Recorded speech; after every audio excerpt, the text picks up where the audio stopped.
नमस्कार, good morning. प्रखर GS के इस वीडियो सेशन में एक बार फिर आप सभी का स्वागत है।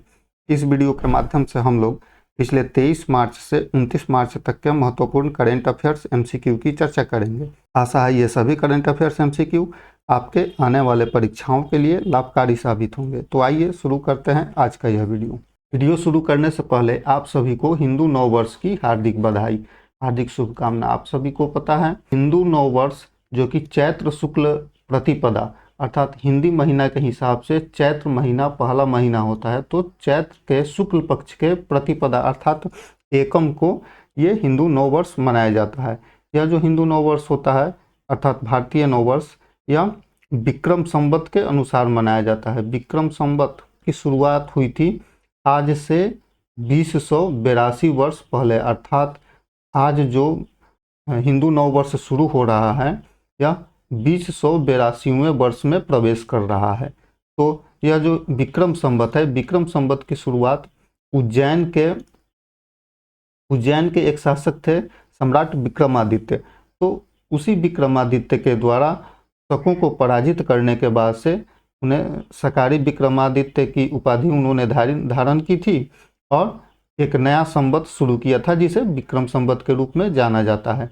यह विक्रम संवत इस विक्रम संवत की जो शुरुआत हुई थी, यह जो अपना ग्रेगोरियन कैलेंडर जो है जिसके हिसाब से जनवरी फरवरी जो चलता है कैलेंडर, उसके अर्थात ईसा के जन्म से ईसवी सन के शुरुआत से यह 57 वर्ष पहले इसकी शुरुआत हुई थी।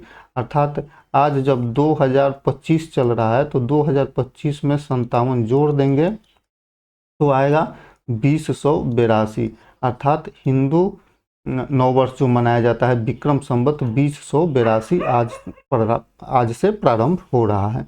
यह जो हिंदू नववर्ष है इसे अलग अलग राज्यों में अलग अलग नाम से भी जाना जाता है। आंध्र प्रदेश, कर्नाटक, तेलंगाना आदि में इसे उगादि के नाम से जाना जाता है। महाराष्ट्र में इसे गुड़ी पड़वा कहा जाता है, महाराष्ट्र में इसे गुड़ी पड़वा कहा जाता है। कश्मीर में नवरेह कहा जाता है, कश्मीर में नवरेह कहा जाता है। एक बार फिर आप सभी को हिंदू नववर्ष की शुभकामनाएं। हाल ही में 23 मार्च को शहीद दिवस मनाया गया। तो 23 मार्च 1931 को निम्न में से किस क्रांतिकारी को अंग्रेजों ने फांसी पर लटका दिया था? तो 23 मार्च 1931 को भगत सिंह, राजगुरु और सुखदेव इन तीनों लोगों को फांसी की सजा हुई थी। 23 मार्च 1931 ईस्वी को इन तीनों लोगों को फांसी की सजा हुई थी, इसलिए इसका सही उत्तर हो जाएगा ऑप्शन नंबर डी। हर साल 23 मार्च को यह मनाया जाता है। 23 मार्च को महान क्रांतिकारियों भगत सिंह, शिवराम, राजगुरु और सुखदेव के बलिदान को याद करने के लिए इन्हें श्रद्धांजलि के रूप में यह मनाया जाता है। भगत सिंह, राजगुरु और सुखदेव को ब्रिटिश पुलिस अधिकारी सैंडर्स की हत्या के आरोप में मृत्युदंड सुनाया गया था और इन्होंने सैंडर्स की हत्या इसलिए की थी कि लाला लाजपत राय पर पुलिस द्वारा बर्बर लाठीचार्ज किया गया था। लाला लाजपत राय जो थे जालियांवाला बाग हत्याकांड का विरोध कर रहे थे और बहुत सारे लोगों के साथ आंदोलन कर रहे थे, तो उन पर पुलिसों ने बर्बर तरीके से लाठीचार्ज किया था जिसमें लाला लाजपत राय की मृत्यु हो गई थी। उसके बाद से भगत सिंह और राजगुरु और सुखदेव ने सैंडर्स को गोली मार दी और उसके बाद से सैंडर्स की मृत्यु हो गई थी और उसी के आरोप में इन्हें भगत सिंह, राजगुरु और सुखदेव को यह फांसी पर चढ़ाया गया था 23 मार्च 1931 ईस्वी को। नेक्स्ट क्वेश्चन है, केंद्र सरकार ने सूक्ष्म, लघु और मध्यम उद्यमों के वर्गीकरण के लिए निवेश और टर्नओवर मापदंडों में महत्वपूर्ण संशोधन करने की घोषणा की है। यह परिवर्तन कब से प्रभावी होंगे? तो सही उत्तर 1 अप्रैल 2025 से ये प्रभावी होंगे। इसका जो उद्देश्य है एमएसएमई को अधिक वित्तीय लचीलापन और व्यावसायिक अवसर प्रदान करना।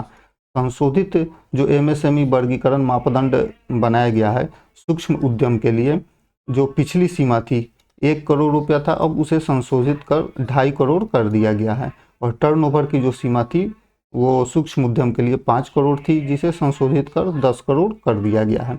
लघु उद्यम के लिए यही पुरानी सीमा 10 करोड़ थी, नया 25 करोड़ हो गया है। और टर्नओवर के लिए 50 करोड़ की सीमा को बढ़ाकर 100 करोड़ कर दिया गया है। मध्यम उद्यम के लिए पिछली सीमा जो थी 50 करोड़ थी न्यूनतम और संशोधित सीमा बढ़ाकर 125 करोड़ कर दिया गया है। और टर्नओवर की जो सीमा थी वो 250 करोड़ थी और संशोधित सीमा बढ़ाकर अब वर्तमान में 500 करोड़ कर दिया गया है। नेक्स्ट क्वेश्चन है, हाल ही में न्यायमूर्ति हरीश टंडन किस उच्च न्यायालय के मुख्य न्यायाधीश नियुक्त किए गए हैं? सही उत्तर ऑप्शन नंबर है उड़ीसा। उड़ीसा के मुख्य न्यायाधीश बने हैं हरीश टंडन। इन्होंने न्यायमूर्ति चक्रधारी शरण सिंह का स्थान लिया है, अर्थात उड़ीसा के पूर्व मुख्य न्यायाधीश थे चक्रधारी शरण सिंह, इनका स्थान लिया है हरीश टंडन ने। मुख्य न्यायाधीश DY चंद्रचूड़ की अध्यक्षता वाली सुप्रीम कोर्ट की कलेजियम ने न्यायमूर्ति हरीश टंडन को उड़ीसा न्यायालय के मुख्य न्यायाधीश के पद के लिए सिफारिश की थी। और जो सुप्रीम कोर्ट और हाई कोर्ट, इन दोनों के न्यायाधीशों की नियुक्ति जो होती है वो इसी कॉलेजियम सिस्टम के आधार पर होती है। तो उड़ीसा उच्च न्यायालय जो है, उड़ीसा उच्च न्यायालय का मुख्यालय जो है कटक में है, और वर्तमान में भारत में कुल 25 उच्च न्यायालय अवस्थित हैं।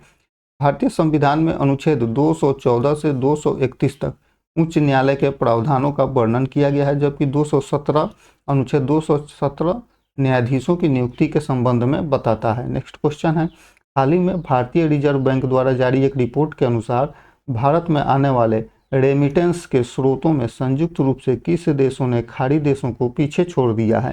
तो सही उत्तर ऑप्शन नंबर सी, अमेरिका और यूनाइटेड किंगडम ने। अमेरिका और यूनाइटेड किंगडम ने खाड़ी देशों को पीछे छोड़ दिया है। अमेरिका और यूनाइटेड किंगडम के आने वाले प्रेषण कुल प्रवाह का 40% हो गया है, और इस वृद्धि का प्रमुख कारण है इन देशों में भारतीय पेशेवरों और छात्रों की बढ़ती हुई संख्या। नेक्स्ट क्वेश्चन है, हाल ही में वरिष्ठ नागरिक आयोग स्थापित करने वाला भारत का पहला राज्य कौन बन गया है? वरिष्ठ नागरिक आयोग स्थापित करने वाला भारत का पहला राज्य कौन बन गया है? सही उत्तर ऑप्शन नंबर डी, केरल बन गया है। केरल राज्य वरिष्ठ नागरिक आयोग अधिनियम 2025 पारित कर दिया है, और वरिष्ठ नागरिक आयोग की स्थापना की गई है। इसका जो उद्देश्य है बुजुर्ग नागरिकों के अधिकारों और कल्याण की रक्षा करना तथा नीति निर्माण में सलाहकार की भूमिका निभाना। केरल राज्य वरिष्ठ नागरिक आयोग अधिनियम 2025 के तहत स्थापित एक वैधानिक निकाय बना है। नेक्स्ट क्वेश्चन, हाल ही में केंद्र सरकार ने निम्नलिखित में से किसे नया वित्त सचिव नियुक्त किया है? तो सही उत्तर ऑप्शन नंबर बी, अजय सेठ को। वर्तमान में ये आर्थिक मामलों के विभाग के सचिव थे, अजय सेठ। नेक्स्ट क्वेश्चन है, हाल ही में केंद्र सरकार ने सांसदों के वेतन और भत्तों में निम्न में से कितने प्रतिशत की वृद्धि की अधिसूचना जारी की है? सही उत्तर ऑप्शन नंबर सी, 24%। केंद्र सरकार ने अपने सांसदों के वेतन और भत्तों में 24% की वृद्धि की अधिसूचना जारी की। केंद्र सरकार के सांसदों के वेतन में 24% की वृद्धि की अधिसूचना जारी की गई है, और यह जो नया वेतन है यह 1 अप्रैल 2023 से प्रभावी होगा। लोकसभा और राज्यसभा सांसदों का मासिक वेतन जो पहले 1 लाख रुपया था, अब इस 24% की वृद्धि के साथ 1,24,000 हो गया है, और 24% वृद्धि हुई है। नेक्स्ट क्वेश्चन है, भारतीय नौसेना ने अपने दूसरे प्रोजेक्ट 1135.6 फॉलो ऑन फ्रिगेट तपस्या का जलावतरण किया। निम्न में से यह जलावतरण कहाँ किया गया था? तो सही उत्तर ऑप्शन नंबर है, गोवा शिपयार्ड लिमिटेड में। गोवा शिपयार्ड लिमिटेड इसका जलावतरण किया है। तपस्या को गोवा शिपयार्ड लिमिटेड में लॉन्च किया गया है। इस तपस्या की जो लंबाई है 124.8 मीटर है, चौड़ाई 15.2 मीटर और 4.5 मीटर का इसका ड्राफ्ट है। इसकी जो अधिकतम गति है 28 नॉट्स की इसकी गति है। यह सतह पर अर्थात स्थल, पनडुब्बी और वायु युद्ध अभियानों के लिए उपयुक्त है, अर्थात यह तीनों सेनाओं के लिए तपस्या जो है यह तीनों सेनाओं के लिए उपयुक्त है। भारत और रूस ने 2016 में 4 स्टेल्थ फ्रिगेट निर्माण समझौते पर हस्ताक्षर किए थे। तपस्या इसी श्रेणी का अंतिम जहाज है जो GSL में निर्मित दूसरा युद्धपोत है। पहला युद्धपोत त्रिपुट था जो 2024 में लॉन्च किया गया था, और तपस्या इसका अंतिम युद्धपोत है। नेक्स्ट क्वेश्चन है, निम्नलिखित में से कौन सा देश दुनिया का सबसे बड़ा दूध उत्पादक देश बन गया है? तो सही उत्तर option number D, Bharat. Bharat दुनिया का सबसे बड़ा दूध उत्पादक देश बन गया है। भारत दुनिया में सबसे बड़ा दूध उत्पादक देश बना है, जिसकी वर्तमान दूध उत्पादन क्षमता 239 मिलियन मीट्रिक टन हो गई है। केंद्रीय पशु और डेयरी मंत्री राजीव रंजन सिंह है। वर्तमान में केंद्रीय पशु और डेयरी मंत्री राजीव रंजन सिंह है, और इसी केंद्रीय पशुपालन और डेयरी मंत्रालय के अनुसार भारत दुनिया का सबसे बड़ा दुग्ध उत्पादक देश बन गया है। जब दूध उत्पादन की बात हो रही है तो भारत में राष्ट्रीय गोकुल मिशन की शुरुआत हुई थी, जो 2014 में इसकी शुरुआत की गई थी। नेक्स्ट क्वेश्चन है, हाल ही में नीति आयोग का पूर्णकालिक सदस्य किसे नियुक्त किया गया है? सही उत्तर option number B, Rajiv Gauba को। राजीव गौबा को हाल ही में नीति आयोग का पूर्णकालिक सदस्य नियुक्त किया गया है। नीति आयोग अर्थात national institute for transforming India, national institute for transforming India अर्थात नीति आयोग। नीति आयोग भारत सरकार का प्रमुख नीति निर्माण संस्थान है। नीति आयोग एक गैर संवैधानिक संस्था है जिसे न तो संविधान में परिभाषित किया गया है, न ही संसद के किसी अधिनियम के द्वारा स्थापित किया गया है। इसकी स्थापना जो हुई थी नीति आयोग की 1 जनवरी 2015 को हुई थी। योजना आयोग के स्थान पर नीति आयोग को स्थापित किया गया था। नीति आयोग के जो अध्यक्ष होते हैं, भारत के वर्तमान प्रधानमंत्री नीति आयोग के अध्यक्ष होते हैं, और उपाध्यक्ष वर्तमान में इसके सुमन कुमार बेरी हैं, जबकि पूर्णकालिक सदस्य के रूप में हाल ही में राजीव गौबा की नियुक्ति की गई है।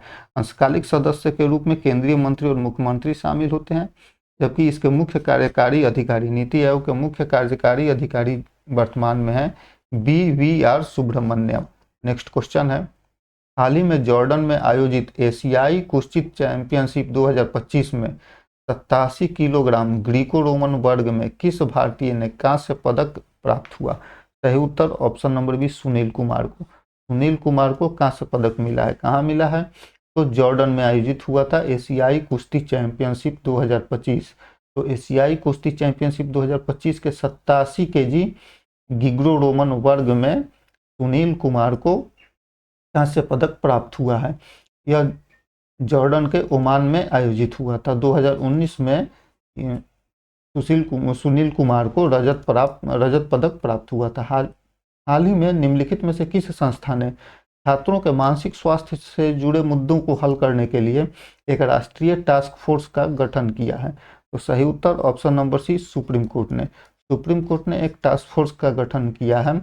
यह छात्रों के मानसिक स्वास्थ्य से जुड़े मुद्दे को हल करेगा। उच्च शिक्षण संस्थानों में पढ़ने वाले छात्र आत्महत्याओं के मामले को देखते हुए सुप्रीम कोर्ट ने छात्र मानसिक स्वास्थ्य से जुड़े मुद्दे को हल करने के लिए एक राष्ट्रीय टास्क फोर्स का गठन किया है। पूर्व मुख्य न्यायाधीश जस्टिस एस रविंद्र भट्ट इस राष्ट्रीय टास्क फोर्स के अध्यक्ष हैं, जो छात्र आत्महत्याओं के कारणों की जांच करेगी, मौजूदा नीतियों का विश्लेषण करेगी और मानसिक स्वास्थ्य सुरक्षा को मजबूत करने के लिए सिफारिश करेगी। जस्टिस एस रविंद्र भट्ट इस टास्क फोर्स की अध्यक्षता कर रहे हैं, जबकि उच्च शिक्षा, सामाजिक न्याय, विधि और महिला बाल विकास मंत्रालयों के सचिव इसके पदेन सदस्य होंगे। नेक्स्ट क्वेश्चन है, निम्नलिखित में से किस अंतरिक्ष कंपनी ने अंतरिक्ष मलुओं को हटाने हेतु एस्ट्रोस्केल जापान के साथ एक साझेदारी की है? तो सही उत्तर option number B, Bellatrix Aerospace. किस भारतीय कंपनी ने अंतरिक्ष मलुओं को हटाने के लिए एस्ट्रोस्केल जापान के साथ समझौता की है? तो बेलाट्रिक्स एरोस्पेस बेंगलुरु स्थित एक अंतर्राष्ट्रीय गतिशील कंपनी है। नेक्स्ट क्वेश्चन है, हाल ही में लोकसभा ने वित्त विधेयक 2025 पारित किया है। तो वित्त विधेयक भारतीय संविधान के किस अनुच्छेद के अंतर्गत शामिल है? सही उत्तर ऑप्शन नंबर सी, अनुच्छेद 117 के अंतर्गत वित्त विधेयक को शामिल किया गया है। भारतीय संविधान के 117 में वित्त विधेयक से संबंधित बात बताई गई है। वित्त विधेयक वित्तीय मामलों से जुड़े विधेयक होते हैं। इन विधेयकों को राष्ट्रपति की सहमति के बाद लोकसभा में पेश किया जाता है। वित्त विधेयक भारत सरकार द्वारा खर्च की जाने वाली धनराशि और इसे कैसे खर्च किया जाना है इसे बताता है। वित्त विधेयक को 14 दिनों के लोकसभा से पास होने के बाद से वित्त विधेयक को 14 दिनों के अंदर राज्यसभा से मंजूरी मिलना आवश्यक होता है। राज्यसभा वित्त विधेयक में संशोधन का प्रस्ताव कर सकती है, किंतु लोकसभा को राज्यसभा द्वारा प्रस्तावित संशोधनों को स्वीकार करने या स्वीकार कर भी सकती है और स्वीकार नहीं भी कर सकती है। तो स्वीकार या अस्वीकार का अधिकार है। यदि राज्यसभा 14 दिनों के अंदर विधेयक को वापस नहीं करती है तो इसे दोनों सदनों द्वारा पारित मान लिया जाता है। नेक्स्ट क्वेश्चन है, निम्न में से कौन हुरून ग्लोबल रिच लिस्ट 2025 द्वारा जारी दुनिया के शीर्ष 10 सबसे अमीर महिलाओं में शामिल होने वाली पहली भारतीय महिला बन गई है? तो सही उत्तर ऑप्शन नंबर डी, रोशनी नादर।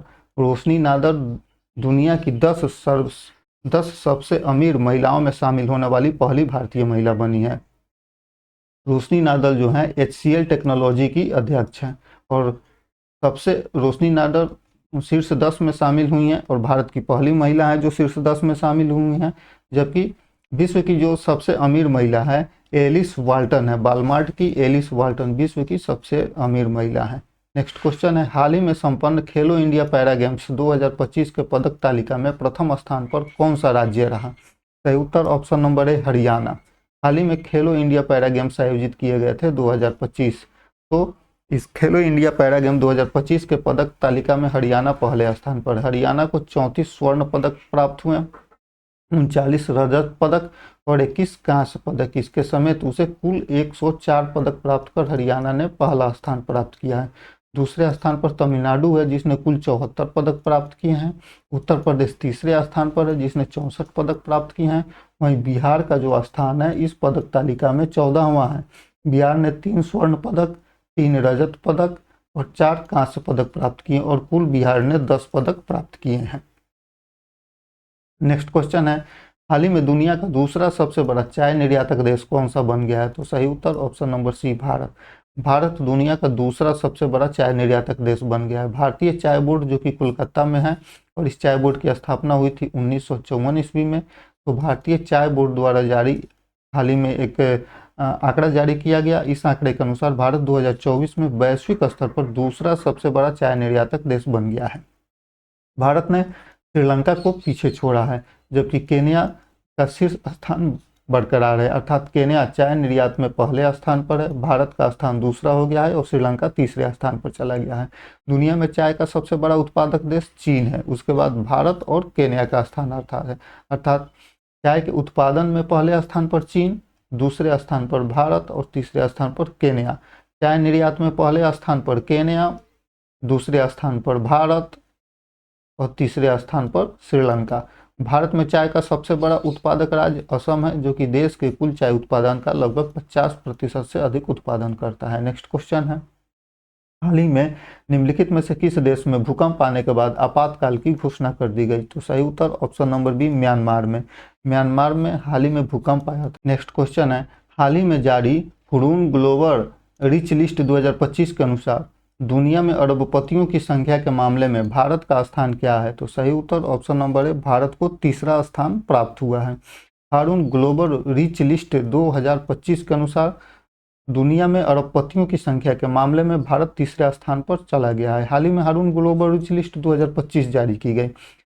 इसके अनुसार संघाई ने मुंबई को पीछे छोड़ते हुए एशिया की अरबपति राजधानी बनी है, अर्थात संघाई में एशिया में संघाई ऐसा शहर है जहां 92 अरबपति अभी हैं जबकि मुंबई में 90 अरबपति हैं। तो 92 अरबपति के साथ संघाई एशिया का अरबपति राजधानी बन गया है। भारत में 284 अरबपति हैं, तो भारत इन 284 अरबपतियों के साथ विश्व स्तर पर तीसरे स्थान पर है। रिलायंस इंडस्ट्रीज के चेयरमैन मुकेश अंबानी एशिया के सबसे अमीर व्यक्ति हैं। नेक्स्ट क्वेश्चन है, हाल ही में अंतर्राष्ट्रीय रामायण कॉन्क्लेव कहाँ आयोजन किया गया? तो सही उत्तर ऑप्शन नंबर सी श्रीलंका में। हाल ही में श्रीलंका में अंतर्राष्ट्रीय रामायण कॉन्क्लेव का आयोजन किया गया। श्रीलंका के स्वामी विवेकानंद सांस्कृतिक केंद्र जो कि कोलंबो में स्थित है, तो कोलंबो में स्थित स्वामी विवेकानंद सांस्कृतिक केंद्र में रामायण महोत्सव का आयोजन किया गया। नेक्स्ट क्वेश्चन है, chief of defence staff general Anil Chauhan, अर्थात भारत के CDS वर्तमान में जनरल अनिल चौहान है। Chief of defence staff general Anil Chauhan ने एशिया के सबसे बड़े अंतर महाविद्यालयीय तकनीकी और उद्यमिता महोत्सव टेक कृति 2025 का उद्घाटन कहाँ किया? सही उत्तर option number D IIT Kanpur में। IIT कानपुर में CDS अनिल चौहान ने दुनिया के सबसे बड़े अंतर महाविद्यालयी तकनीक और उद्यमिता महोत्सव टेक कृति 2025 का उद्घाटन किया है जिसका थीम पांटारेई, इसका थीम रखा गया है पांटारेई। पांटारेई अर्थात सब कुछ प्रवाहित होता है। यह आयोजन प्रौद्योगिकी नवाचार का केंद्र है जो विद्वानों, उद्योग विशेषज्ञों और रक्षा क्षेत्र के अधिकारियों को एक साथ लाकर उन्नत तकनीकी प्रगति की खोज को प्रोत्साहित करता है। नेक्स्ट क्वेश्चन है, हाल ही में भारतीय बैंक संघ का अध्यक्ष किसे चुना गया है? तो सही उत्तर ऑप्शन नंबर बी चल्ला श्रीनिवासुलु शेट्टी। चल्ला श्रीनिवासुलु शेट्टी को हाल ही में भारतीय बैंक संघ का अध्यक्ष चुना गया है। चल्ला श्रीनिवासुलु शेट्टी जो वर्तमान में एसबीआई के अध्यक्ष थे, अब आईबीए अर्थात भारतीय बैंक संघ के नए अध्यक्ष हो गए हैं। इन्होंने एमबी राव का स्थान लिया है जो पूर्व अध्यक्ष थे। नेक्स्ट क्वेश्चन है, हाल ही में केंद्र सरकार ने किस नाम से ओला और उबर की तर्ज पर काम करने वाली एक ऐप आधारित टैक्सी सेवा शुरू की है? तो सही उत्तर ऑप्शन नंबर बी सहकार। सहकार नाम से भारत सरकार ने एक ओला उबर जैसी टैक्सी सेवा शुरू की है। यह केंद्रीय गृह एवं सहकारिता मंत्री अमित शाह ने सहकार नामक एक ऐप आधारित टैक्सी सेवा शुरुआत की घोषणा की जो ओला और उबर की तर्ज पर काम करेगी, लेकिन इसे सहकारी ढांचे के तहत संचालित किया जाएगा। सहकार टैक्सी सेवा सरकार समर्थित है, जिसका उद्देश्य है ड्राइवरों को केवल सेवा प्रदाता के बजाय हिस्सेदार बनाना। नेक्स्ट क्वेश्चन है, अभ्यास सी ड्रैगन 2025 किस देश में आयोजित किया गया? तो सही उत्तर ऑप्शन नंबर है संयुक्त राज्य अमेरिका में। संयुक्त राज्य अमेरिका में अभ्यास सी ड्रैगन 2025 आयोजित किया गया है। भारतीय नौसेना ने हाल ही में इंडो पैसिफिक क्षेत्र में बहुराष्ट्रीय पनडुब्बी रोधी युद्ध अभ्यास सी ड्रैगन 2025 में भाग लिया। अभ्यास सी ड्रैगन 2025 की मेजबानी यूनाइटेड स्टेट्स नेवी के 7वें बेड़े ने की थी। यह अभ्यास गुआम के एंडरसन एयरफोर्स बेस पर आयोजित हुआ है।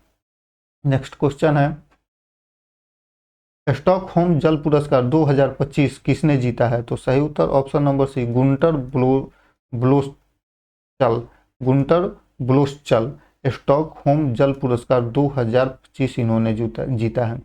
प्रसिद्ध जल विज्ञानी गुंटर ब्लोसचल ने बाढ़ के जोखिम और जलवायु परिवर्तनों के प्रभाव पर अपने शोध के लिए 2025 का स्टॉकहोम जल पुरस्कार जीता। इसे स्टॉकहोम वाटर फाउंडेशन द्वारा royal British academy of sciences के सहयोग से प्रदान किया जाता है। नेक्स्ट क्वेश्चन है, भारत में राष्ट्रीय ई विधान एप्लीकेशन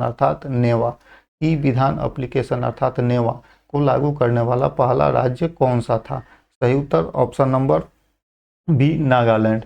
भारत में राष्ट्रीय ई विधान एप्लीकेशन नेवा को लागू करने वाला पहला राज्य नागालैंड है। दिल्ली विधानसभा कागज रहित विधायी प्रक्रिया के लिए राष्ट्रीय ई विधान एप्लीकेशन को अपनाने वाली भारत की 28वीं विधानसभा बन गई है। नागालैंड 2022 में राष्ट्रीय ई विधान एप्लीकेशन को लागू करने वाला पहला राज्य बना था। नेक्स्ट क्वेश्चन है, हाल ही में चर्चा में रहा होर्मुज जलडमरू मध्य किन दो जल निकायों को जोड़ता है? तो सही उत्तर ऑप्शन नंबर बी फारस की खाड़ी को ओमान की खाड़ी से जोड़ता है। होर्मुज जलडमरू मध्य फारस की खाड़ी को ओमान की खाड़ी से जोड़ता है। संयुक्त राज्य अमेरिका के साथ तनाव के बीच ईरान ने होर्मुज जलडमरू मध्य के पास ग्रेटर टूनब, लेसर टूनब और अबू मूसा के विवादित द्वीपों पर मिसाइल सिस्टम स्थापित कर दिया था, जिसके कारण यह होर्मुज जल संधि अभी हाल ही में चर्चा में आया था। होर्मुज जलडमरू मध्य ईरान और अरब प्रायद्वीप, विशेष रूप से संयुक्त राज्य अमीरात अर्थात यूएई और मुसंदम अर्थात ओमान के बीच एक संकीर्ण जल मार्ग है। यह फारस की खाड़ी को ओमान की खाड़ी से जोड़ता है। ईरान इसके उत्तरी तट पर है, जबकि यूएई दक्षिणी तट पर स्थित है। यह जो जलडमरू मध्य है 167 किलोमीटर लंबा है और इसकी चौड़ाई 39 से 95 किलोमीटर तक है। नेक्स्ट क्वेश्चन है, हक्की पिक्की जनजाति मुख्य रूप से किस राज्य में पाई जाती है? सही उत्तर ऑप्शन नंबर बी कर्नाटक राज्य में पाई जाती है। हक्की पिक्की जनजाति कर्नाटक के चेन्नागिरी दावनगेरे के 22 हक्की पिक्की जनजाति के सदस्यों को नीतिगत बदलावों के कारण दंडित किया गया है और उन्हें गैबन छोड़ने को कहा गया है। गैबन अफ्रीका में गिनी की खाड़ी के पूर्व में स्थित एक छोटा सा देश है। गैबन गिनी की खाड़ी के पूर्व में स्थित एक छोटा सा अफ्रीकी देश है। हक्की पिक्की जो है एक अर्ध खानाबदोश जनजाति है, जिन्हें पारंपरिक रूप से पक्षी पकड़ने वाले और यह शिकारी के रूप में जाना जाता है। नेक्स्ट क्वेश्चन है, हाल ही में किस मंत्रालय ने बालपन की कविता पहल की शुरुआत की है? तो सही उत्तर ऑप्शन नंबर सी शिक्षा मंत्रालय ने। हाल ही में शिक्षा मंत्रालय ने बालपन की कविता पहल की शुरुआत की है। इस पहल का उद्देश्य है सभी भारतीय भाषाओं और अंग्रेजी में नर्सरी राइम्स और कविताओं का संग्रह बनाना। नेक्स्ट क्वेश्चन है, हाल ही में चर्चा में रहे पीएम वाणी योजना किस क्षेत्र से संबंधित है? सही उत्तर ऑप्शन नंबर सी इंटरनेट सेवा से संबंधित है। पीएम वाणी योजना इंटरनेट सेवा से संबंधित योजना है। पीएम वाणी अर्थात प्रधानमंत्री wifi access network interface.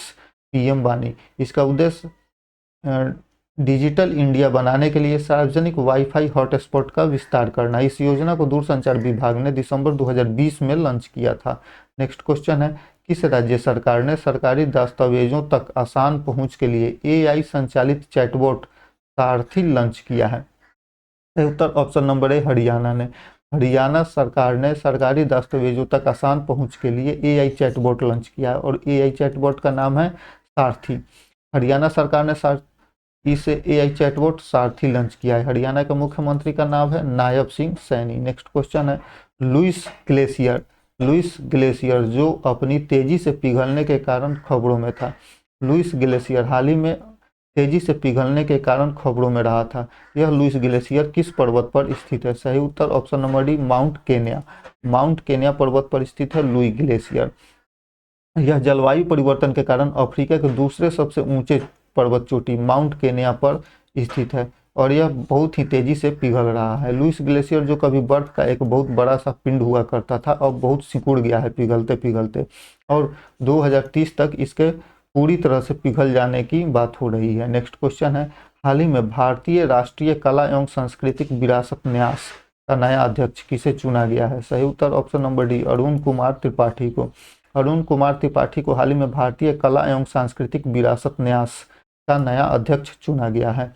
Ashok Singh Thakur को 3 साल के कार्यकाल के लिए भारतीय राष्ट्रीय कला सांस्कृतिक परिषद का नया अध्यक्ष चुना गया है। नेक्स्ट क्वेश्चन है, किस मंत्रालय ने हाल ही में डिजिटल फसल सर्वेक्षण प्रणाली शुरू की है? तो सही उत्तर ऑप्शन नंबर सी कृषि और किसान कल्याण मंत्रालय ने। कृषि और किसान कल्याण मंत्रालय ने हाल ही में डिजिटल फसल सर्वेक्षण प्रणाली की शुरुआत की है। कृषि एवं किसान कल्याण मंत्रालय ने डिजिटल फसल सर्वेक्षण प्रणाली शुरू की है जिसका उद्देश्य है मोबाइल इंटरफेस का उपयोग करके सीधे खेतों में बोई गई फसलों पर वास्तविक समय का डेटा एकत्र करना। नेक्स्ट क्वेश्चन है, हाल ही में भारत ने किस देश के साथ ग्रीन और डिजिटल शिपिंग कॉरिडोर के लिए आशय पत्र पर हस्ताक्षर किए हैं? सही उत्तर ऑप्शन नंबर सी सिंगापुर ने। भारत और सिंगापुर ने ग्रीन और डिजिटल शिपिंग कॉरिडोर के लिए एक आशय पत्र पर हस्ताक्षर किए हैं। इससे समुद्री सहयोग बढ़ाने के लिए ग्रीन और डिजिटल कॉरिडोर के लिए ये हस्ताक्षर किए गए हैं। नेक्स्ट क्वेश्चन है, ग्रामीण विकास मंत्रालय ने भारत में ग्रामीण महिलाओं और युवाओं को सशक्त बनाने के लिए किसके साथ समझौता किया है? सही उत्तर ऑप्शन नंबर बी यूनिसेफ युवा के द्वारा ग्रामीण विकास मंत्रालय ने भारत में ग्रामीण महिलाओं और युवाओं को सशक्त बनाने के लिए एक समझौता ज्ञापन पर हस्ताक्षर किया है। ग्रामीण विकास मंत्रालय और यूनिसेफ युवा ने भारत में ग्रामीण महिलाओं और युवाओं को सशक्त बनाने के लिए एक आशय पत्र पर हस्ताक्षर किए हैं। यह साझेदारी कौशल विकास को बढ़ाने, उद्यमिता को बढ़ावा देने और ग्रामीण विकास के लिए सामाजिक आर्थिक अवसर पैदा करने पर केंद्रित है। नेक्स्ट क्वेश्चन है, हाल ही में भारत ने अपनी पहली स्वदेशी 1.5 टेस्ला मैग्नेटिक रेजोनेंस इमेजिंग अर्थात MRI मशीन विकसित की है। यह कहाँ स्थापित किया जाएगा? सही उत्तर option number B AIIMS Delhi में। हाल ही में एम्स दिल्ली में स्थापित किया जाएगा एक नया MRI मशीन जिसे भारत ने स्वदेशी रूप से विकसित किया है और इसे 1.5 टेस्ला MRI मशीन कहा गया है। 1.5 टेस्ला MRI मशीन भारत ने अपनी स्वदेशी तकनीक से विकसित किया है और एम्स दिल्ली में इसे स्थापित किया जाएगा।